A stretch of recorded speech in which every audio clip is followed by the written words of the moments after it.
pleasure to introduce Dr. Ricky Jones. He's from the University of Louisville, and he is involved in so many things as the Pan-American Studies. He's a writer, he's a political analyst, he's a radio and podcast host. So they gave me an introduction because he does even more than that.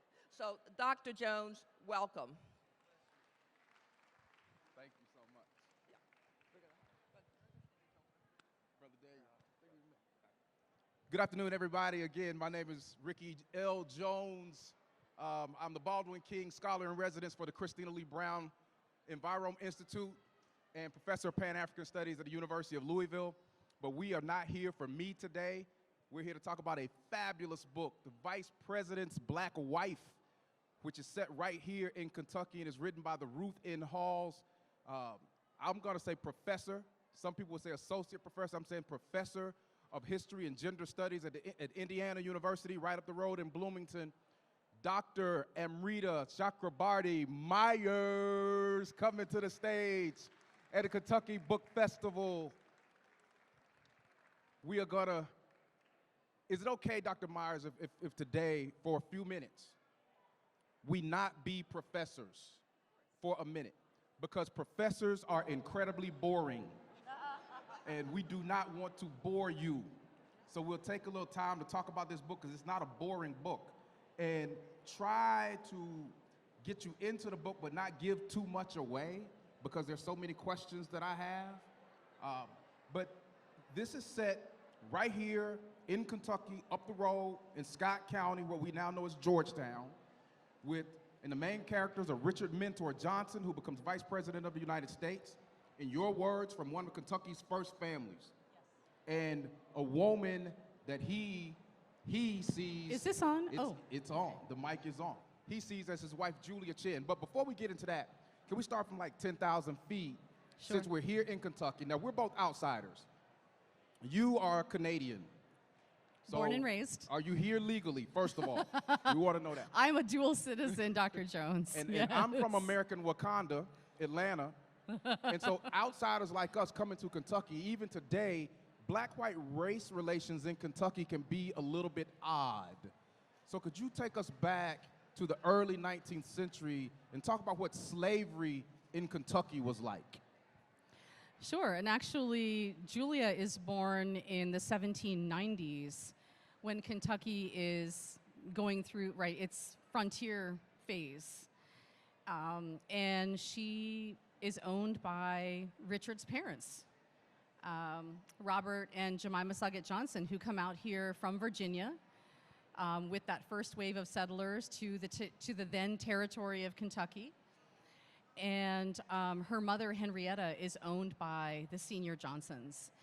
And Johnson Station, Johnson Fort, is right there. If you know Scott County, if you know Great Crossing Baptist Church, that's right where the family ends up settling. And a lot of folks, talk about Kentucky, it was a neutral state during the Civil War. It was a kinder... It didn't choose sides until after the war. Proclaimed itself a Confederate state, which is kind of weird. It was a kinder, gentler kind of slavery. That's what my friend Vanessa Holden, who teaches up the road at UK, says. A lot of people like to say that. But when you look at the kind of lives that the Johnson laborers led, this was slavery. Right? Tobacco has, by this point, shifted to the western part of the state. So we're talking about corn, we're talking about hemp production, and this is labor, and women are doing labor in the fields right alongside the men. And hemp is incredibly nasty to grow, and most people who are having to grow it end up with hemp pneumonia because they're inhaling hemp particles, and it's a nasty disease which cuts your life short. So it is the same story from sunup till sundown that you're going to find in other parts of the country. So, men and women are going to be laboring in the fields, they're going to be laboring in the house, they're going to be growing corn, they're going to be growing hemp, they're also going to be cultivating fruits, vegetables, and a lot of pork, right? And the pork that doesn't, pork and corn go really well together, right? Because the corn feeds the pork. The corn also feeds enslaved laborers. The pork feeds the enslaved laborers. And what's left over gets taken to market to sell.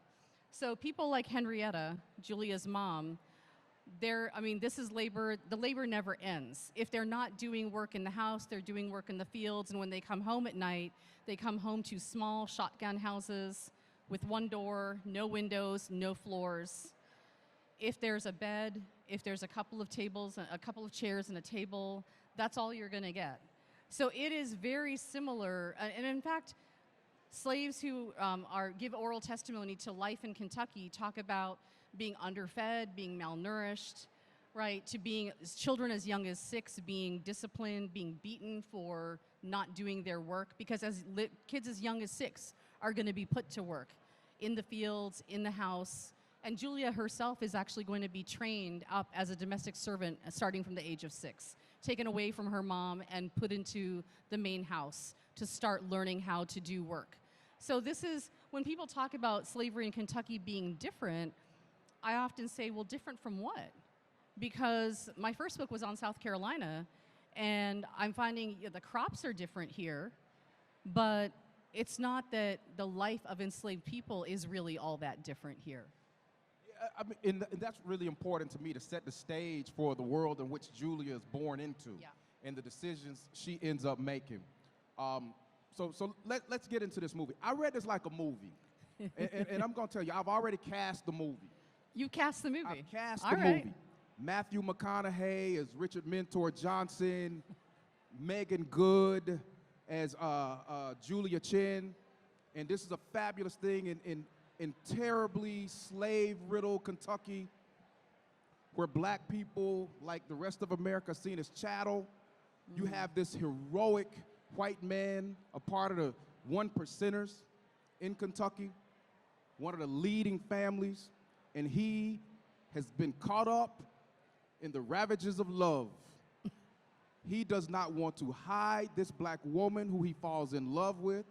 He is not hiding her like I'm going to stop you. I don't think this is a love story. Hold on. This is a great love story. Oh. He is not hiding this woman like Henry Clay, another Kentucky hero.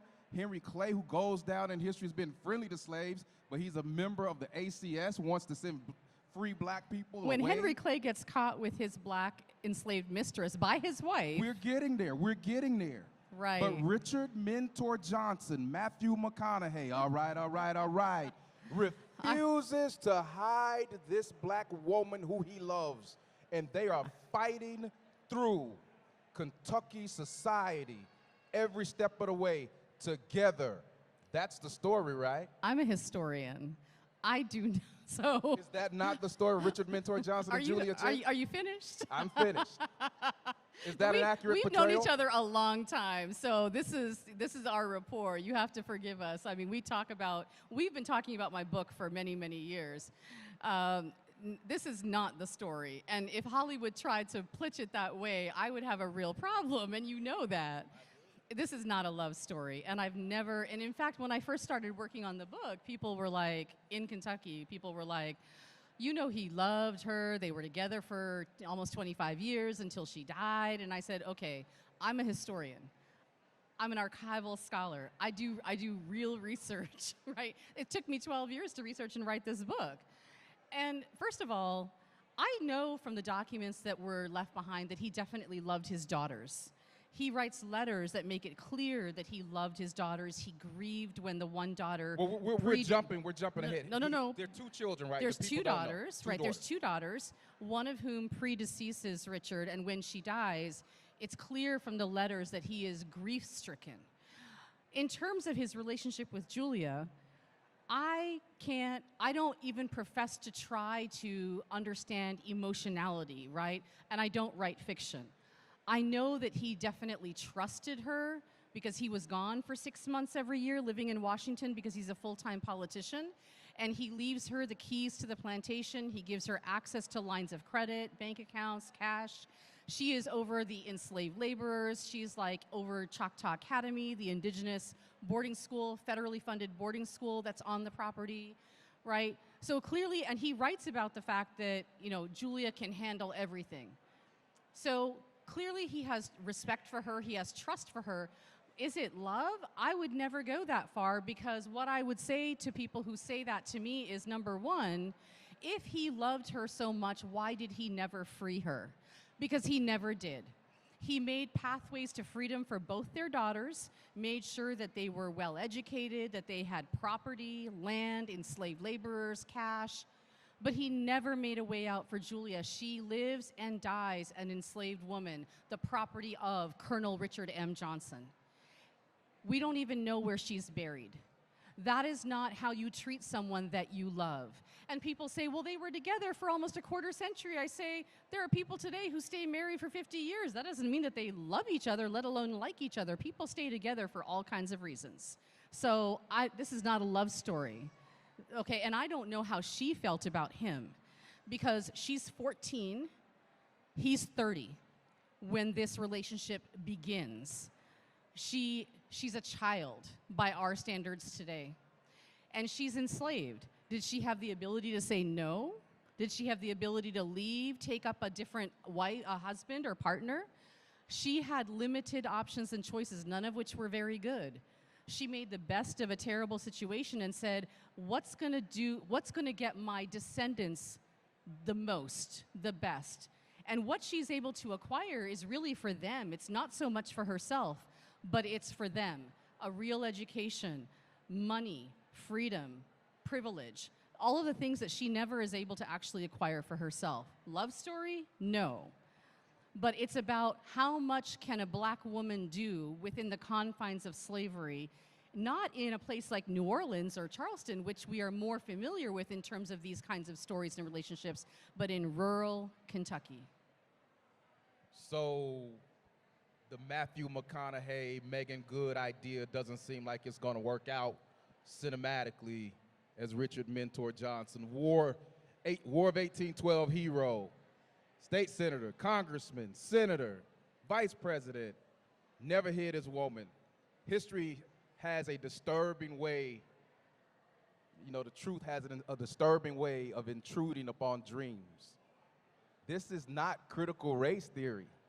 It's just the truth, right? But I think this is the problem, right? When states or countries engage in deliberate acts of erasure, which is what's happened to Julia's story and Richard's story too.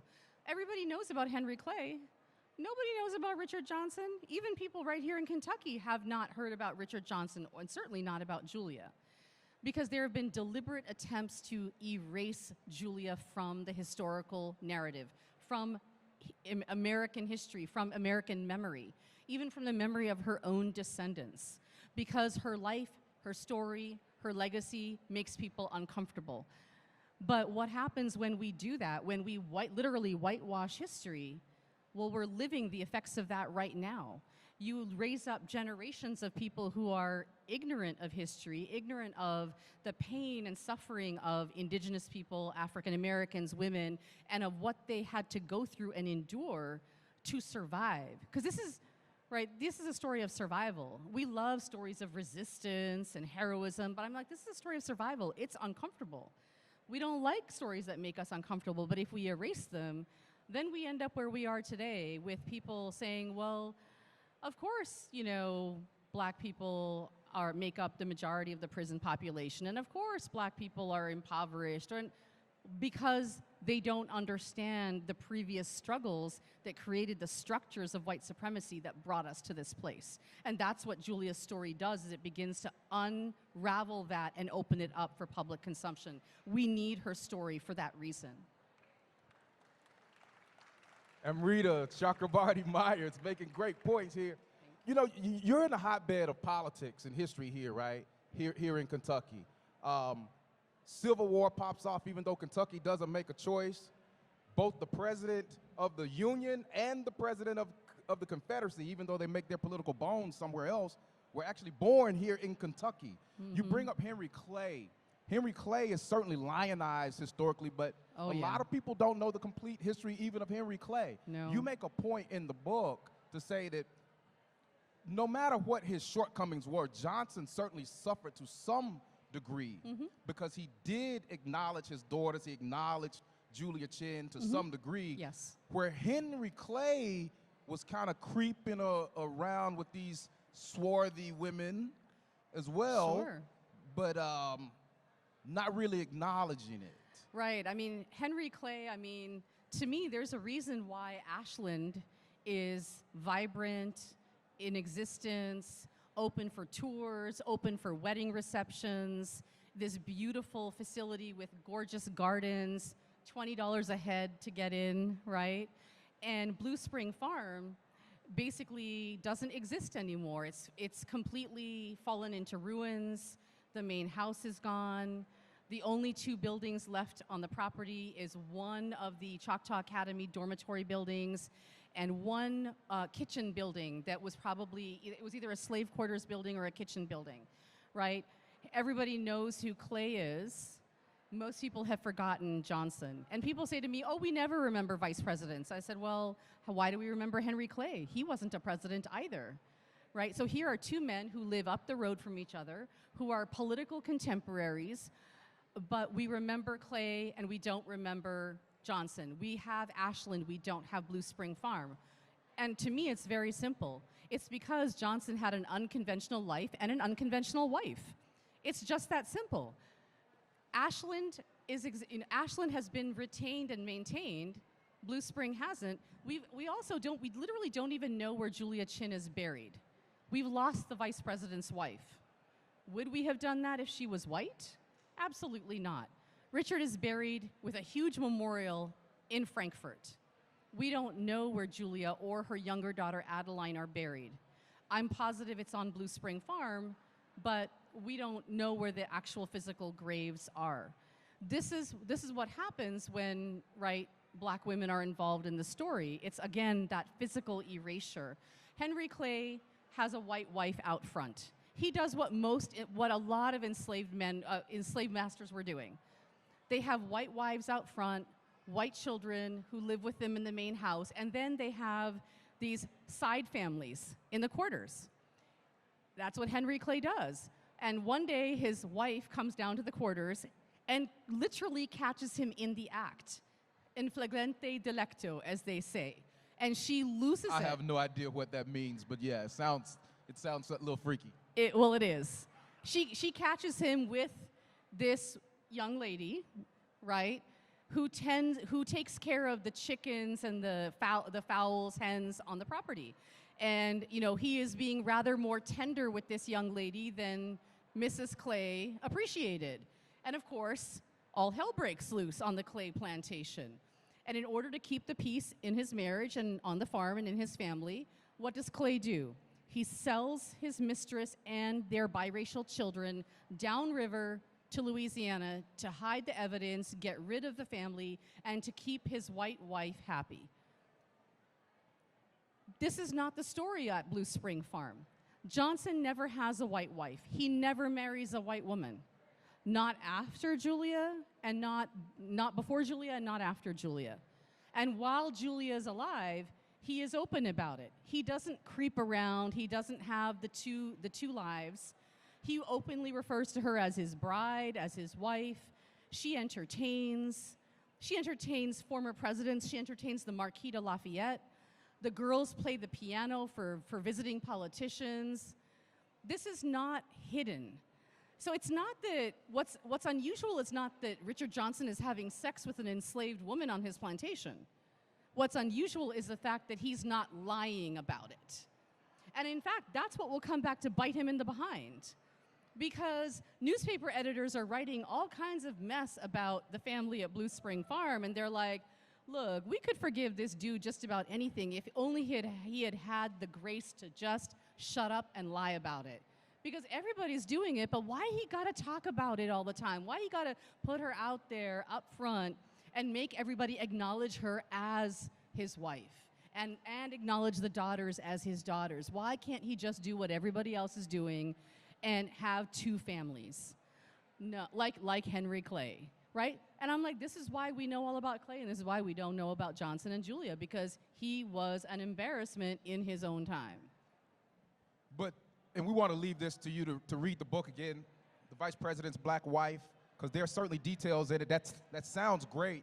Like Richard Mentor Johnson is a stand-up guy, always embracing Julia. No. But there's some nuances at times where he doesn't necessarily embrace it. But I don't want us to run out of time because I certainly want to get to some Q&A here.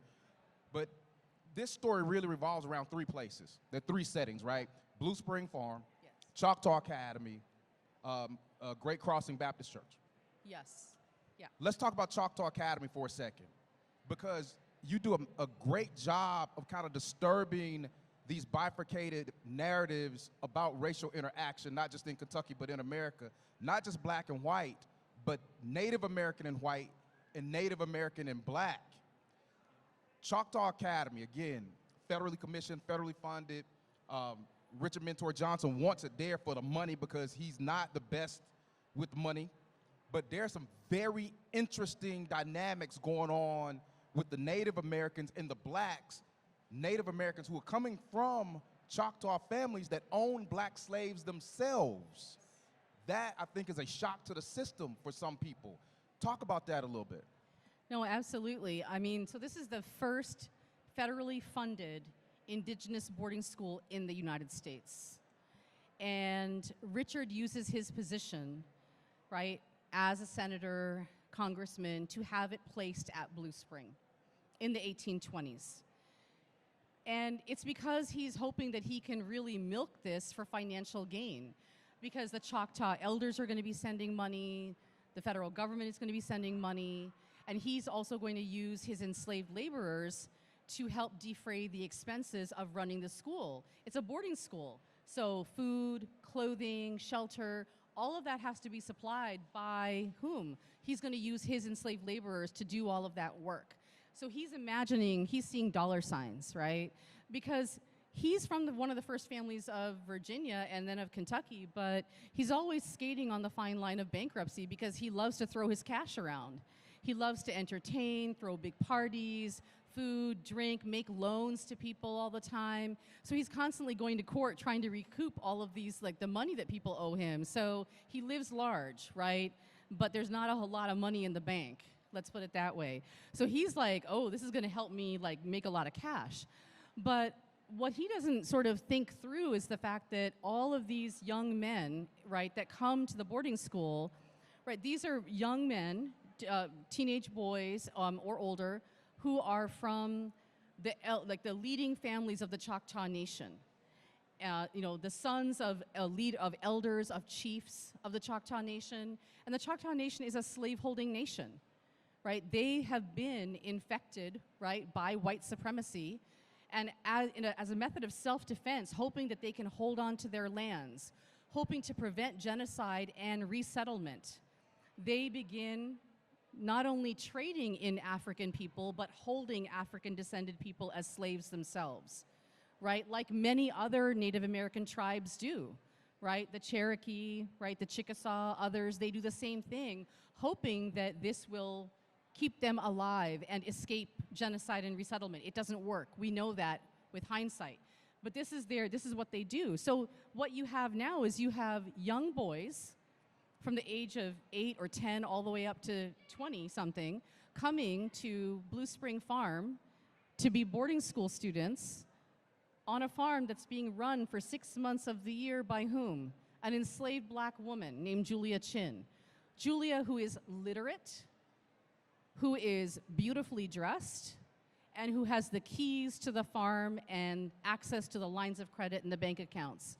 And her daughters are there. Her daughters are being educated by Thomas Henderson, the headmaster of Choctaw Academy, right alongside the students.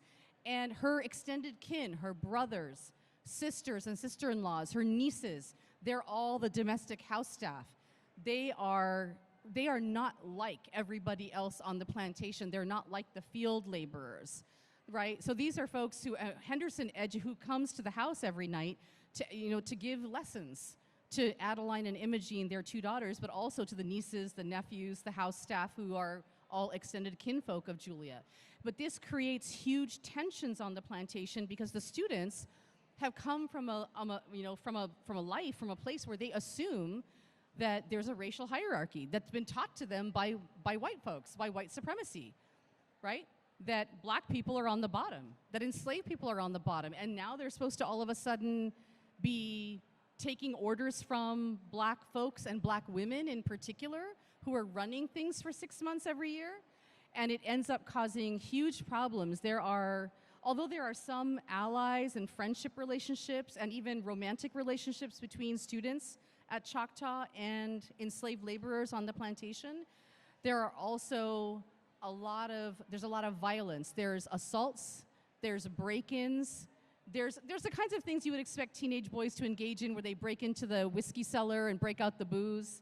But there's also rapes and sexual assaults, because the Choctaw students who are male assume that black enslaved women are there to do labor, to do domestic service, to be ordered around, but also as sexual objects, because that's what they've learned by watching white settler colonials for decades.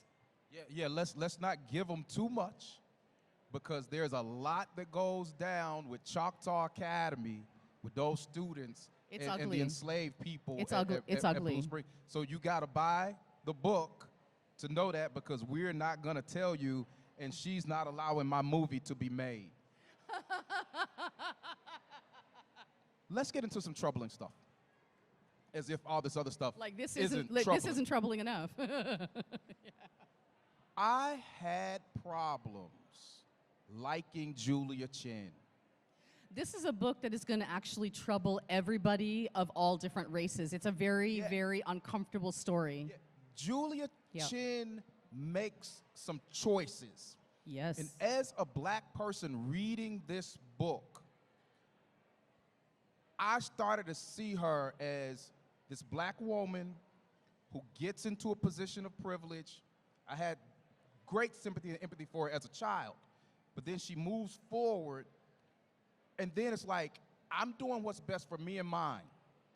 I'm teaming up with not one, but two white men, Richard Mentor Johnson and Thomas Henderson, and the rest of you black folk on this farm, be damned. In fact, you do something wrong, I'm telling my husband. You do something wrong, I'm reporting you to Thomas Henderson. I am here to keep you in line. Am I wrong to leave feeling like there's a little bit of villainy in Julia Chin? So I don't see her as a hero or a villain. To me, as I said earlier, this is a story of survival. It's not, we love our villains and our heroes. To me, she is, how do I live to see another day? And not just for myself, but for my daughters, right? This is how I think about her. I don't think I have the right to judge anybody who's living during slavery. I don't know how I would have responded under those conditions. We all like to think that we would have been Nat Turners. We all like to think that we would have been, right, John Browns. We all like to think, but we don't know, because we're sitting here in 2023 and we're looking back. And I'm like, she was taken away from her mother at the age of 6, and then she was taken off of her farm where her mom lived at the age of 14. And she gives birth to her first child before the age of 16. So it's every woman for themselves, quite literally. And like I said, by the time she dies in 1833 in a cholera epidemic, and by that point, she is no more than 37 years old. And I wonder, I don't know I remember one publisher who didn't sign the book, who didn't want to sign the book eventually, said to me, wouldn't it be amazing if we could write about this in terms of her running an underground railroad station at Blue Spring Farm? And I'm like, but I didn't find any information to indicate that she did. And I'm not a fiction writer. With Richard, they did right, it together. I'm not a fiction writer. I'm a historian. If I had found that information, I would have written about it, but I don't find that information. But here's the other thing. She was literate, and she wrote letters back and forth to Richard. Her daughters wrote letters back and forth to Richard. We don't have any of those letters. They were all destroyed. So I've had to piece together this story without any of her actual words. And so it's very difficult to know what she was thinking. All I can do is analyze her actions, right? And her actions are, I got to take care of my daughters. I got to take care of my children and my grandchildren and make a way out, because there is no other route out to freedom for them. This is the hand I've been dealt. This is the hand I've been dealt. So I either, if she had said no to Richard, he could have still raped her, because that's certainly what happens to Celia.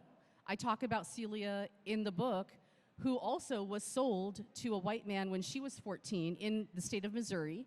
And the very night that he purchases her, he rapes her on the way home to his farm. And for the next 5 years, she is raped every single night. She gives birth to 2 children, and she doesn't say anything or do anything until she's pregnant with baby number 3, and she asks him to stop. And he doesn't. And when he shows up that night at her house... Don't tell him. Don't tell him what she does. Make him read the book. Well, he shows up at the house. Make him read the book, because it's in the book. The Celia story is pretty famous or Well, a lot of infamous. people don't know what the Celia story is. Right. People don't want to folks teach history.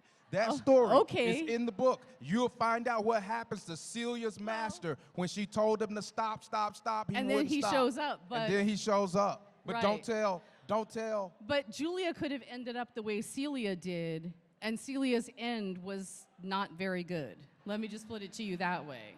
Well, before we run out of time. Right. But I understand. I mean, this is the thing. Julia is overseeing other enslaved people, and she's like, but we don't know. I mean, did she help any of them? Was she able to help any of them into freedom or to escape? We don't know. We don't know. I didn't get the feeling that she did from your writing. I am shocked and amazed that you would take her side in this, Dr. Chakabarti Myers. Why? Because I know that you are a Star Trek fan. I know this is a big secret. She's not in love with James T. Kirk, which would make sense. She's in love with Mr. Spock. I am a total Spock fan. And Spock said, the needs of the many outweigh the needs of the few or the one. Julia Chen violates that. But no, because she ends up making a pathway out for her extended kin. She gets them out of the fields, into the house, better jobs, better clothes, all of those things, right? Few. I want you all to read this to figure out whether or not you like Julia Chen and what she does. Do you have to like her, or do you have to put yourself in her shoes to understand what she was up against as a teenager in the early 1800s in Kentucky, where this was, I mean, what other options does she have? I was completely thinking about my movie, but as parents, think about if you have teenage children. Can you imagine them being in this situation? I mean, can you imagine that their options are say yes, and maybe it's less violent, say no and be raped anyway, or maybe end up dead? I mean, not a lot of good options, right?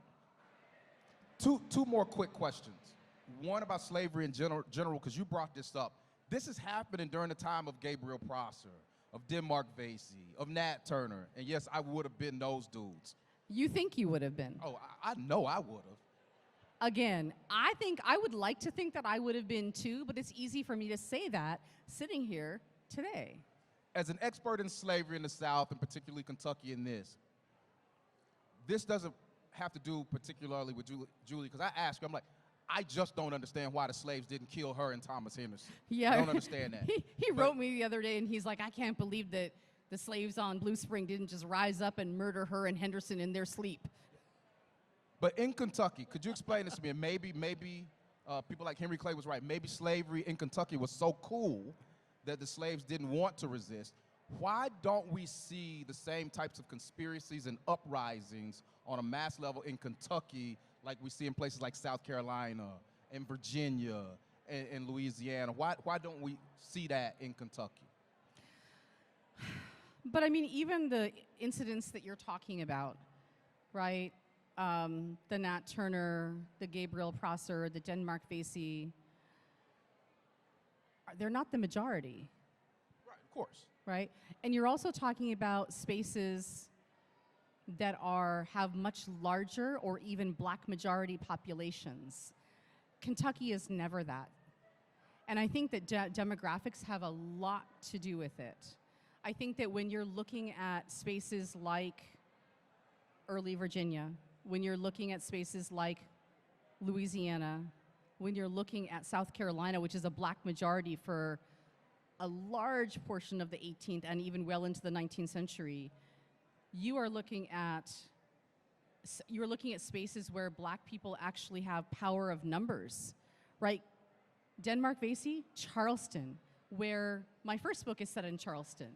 And you actually have demographic power. Denmark-Vesey and the folks that he is able to gather around him, they meet at a local black church. That's where that plan is developed and hatched. But you don't have that kind of demographic power in a place like Kentucky. And when you look at, even today, Scott County, right? It is a small place. People in Georgetown laugh about the fact that it's only just now getting big enough for people to not know each other, right? Where they've always known everybody. Everybody's known everybody all the time. It's only just now getting to the point where not everybody knows everybody in Georgetown. But these are small places. It's rural. It's spread out. And white folks are never going to be the minority. Like they have numerical majority and they have gun power. And I think that has a lot to do with it. Yeah, and I think it's interesting to look at the developing racial dynamics in Kentucky during slavery and then segregation, and how that speaks to the racial dynamics in Kentucky today, which I still think are very, very odd, and the polite racism that goes on in Kentucky. Last question before we get to the Q&A. The out for Julia Chin's descendants is whiteness. Chapter 7. Yeah, chapter 7. It's whiteness. So they don't choose ultimately to fight at all.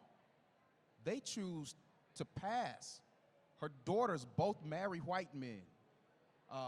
Adeline dies young, but you write of Imogene, born an enslaved black woman, dies a free white woman, married to a white man.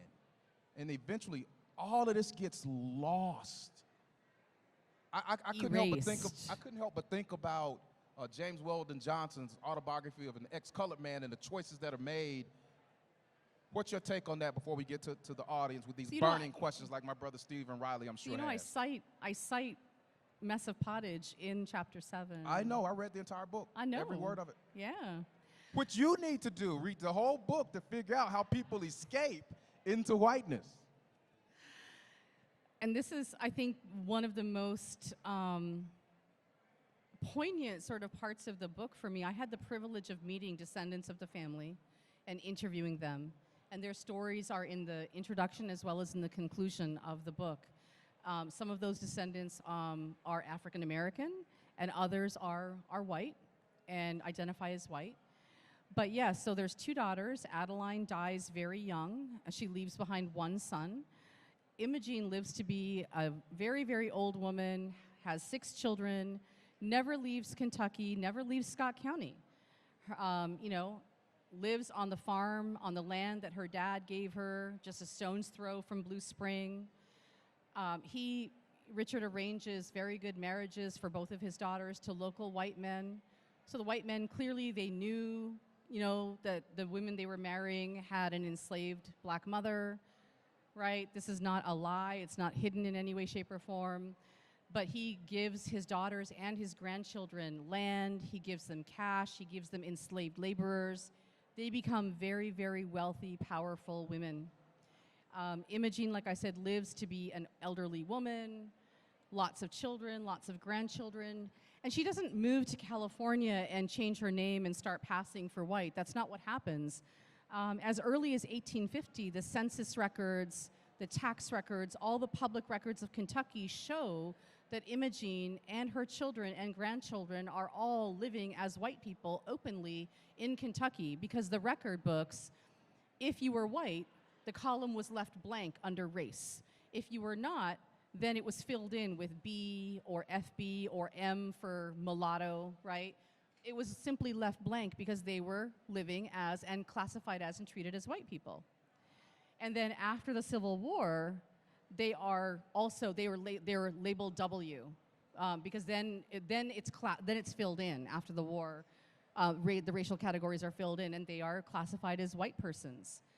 So they're openly living as white people in the same place where in the 1820s, 1830s, the newspapers regularly slammed them, slammed Imogene, slammed her mother, called them all kinds of horrible names, right, for being black, for being enslaved, trashed the whole family. And yet, by the 1860s, 1870s, Imogene and her family are going to a white church. They're interacting with white people. They have white neighbors who speak very highly of them. But there are ex-Confederate generals who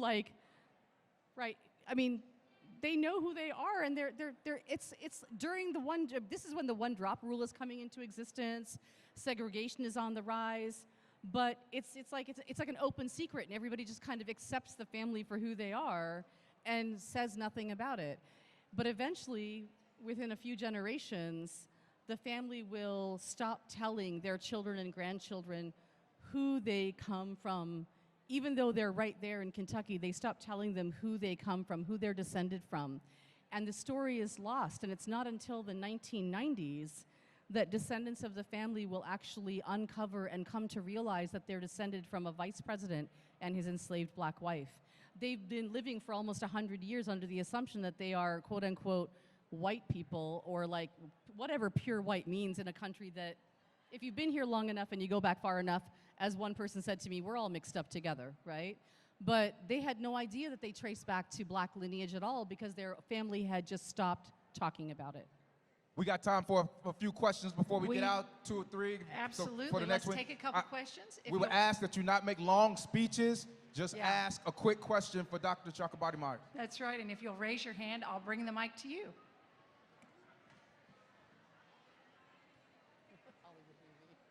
Well, I'm pretty interested in how do you find that out, because I just pulled up a picture to my sister to show that the same thing happened in our family. So we have people, my grandmother was disowned, so we have the same thing, but I've never thought to, look up the history, so I don't know how to get to it.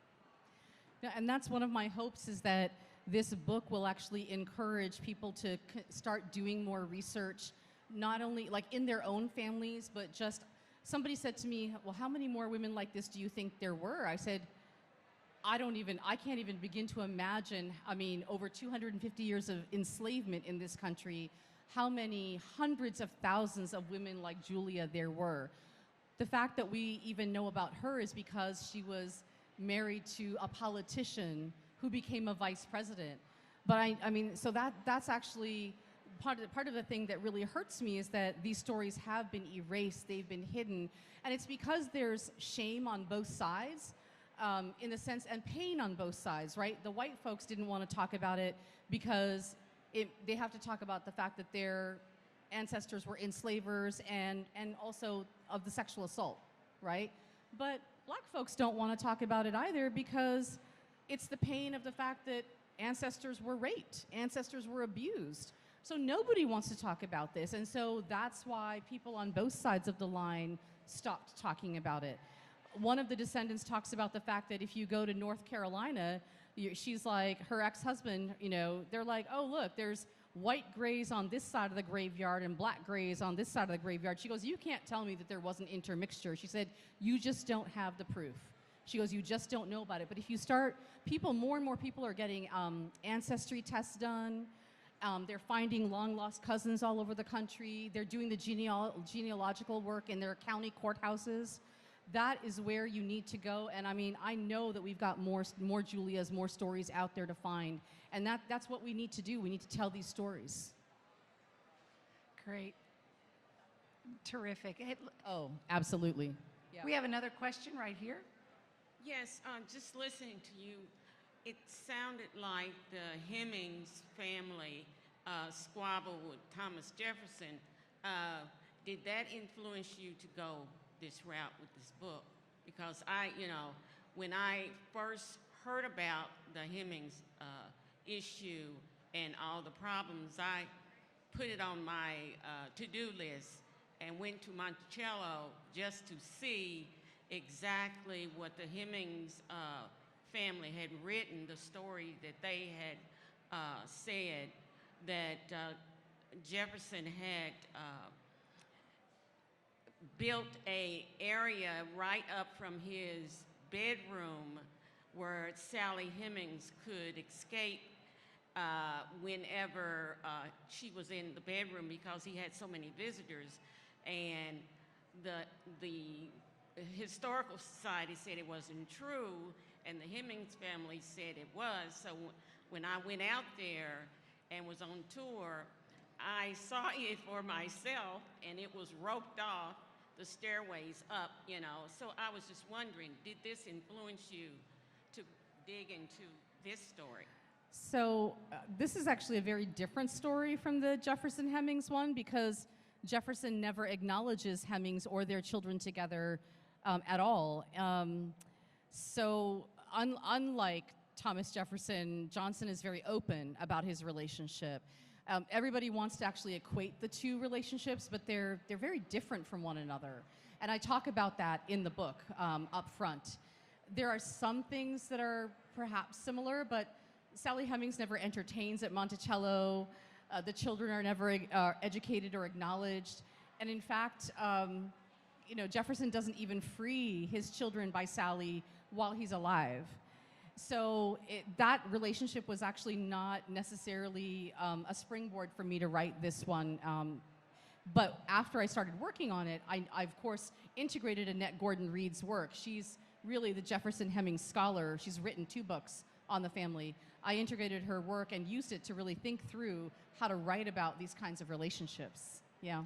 We have one last question right up here at front. In your research, when you spoke with descendants, did you have any descendants who were aware of the relationship? And if so, were there any oral history that was passed down through them? So the 6 folks that I spoke with, 4 of them are white, 2 of them are African American. And the 4 white folks had no clue growing up that they were descended from Richard and Julia at all. So, and I mean, 3 of the 4 didn't even know until they were, I mean, we're talking 50s and 60s. They were quite elderly before they discovered the truth of their lineage, and you know, and that it had been deliberately hidden from them. And so I write about that quite extensively. In terms of the 2 African American individuals, one is descended from Richard Johnson, but with through a different relationship that Richard had with a different black woman. And then the other individual, Obie Taylor. So he actually had heard the stories growing up about the descent from, so he's you know, black man. He knew from the time he was little, but he didn't know exactly how it worked and what the actual lineage was until he was older and began talking to his great aunts and great uncles, and was able to piece together the story. And when I interviewed him, he laid the genealogy out for me, because by that point he had kind of become the family historian and had figured it out.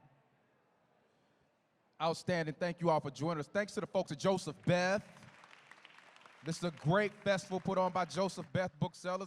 It's coming home for me. I spent many a day in this bookstore when I was in graduate school at the University of Kentucky, so it's really, really good to come back. Dr. Myers, I wish we had more time. You need to write on this at some point, your personal story, because you've had some things that led up to you being the quote-unquote racially ambiguous homegirl as well.